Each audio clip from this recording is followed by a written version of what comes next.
এই বিড়ালকে কখনো আপনারা কষ্ট দিবেন না, বিড়ালকে আদর করবেন, বিড়ালকে ভালো মতো পোষবেন। বিড়াল যদি কোনো জাতির জন্য দোয়া করে, কোনো গৃহস্থর জন্য দোয়া করে, ওই সংসারের মধ্যে উন্নতি শুরু হয়ে যায়। ওই সংসারের মধ্যে আর এক নাম্বার হলো, যে ঘরে বিড়াল থাকে সেই ঘরে জিন আসতে পারে না, জিন বাস করতে পারে না।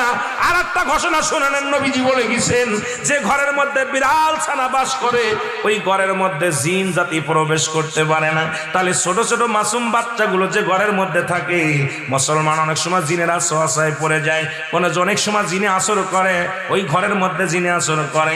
যে ঘরের মধ্যে বিড়ালকে আদর করে বিড়াল থাকে, ওই ঘরের মধ্যে বিলাই বিড়াল বিড়াল বিলাই বিলাই, এইটা যার ঘরের মধ্যে আছে, এই ঘরের মধ্যে দুষ্ট জিনেরা আসতে পারে না। জোরে জোরে চিল্লায় বলা যাবে না মারহাবা। একবার নবী সুলাইমান আলাইহিস সালাম শুনতে পাইলেন, পাশের বাড়িতে একটা কুকুরকে কষ্ট দিয়ে বিষ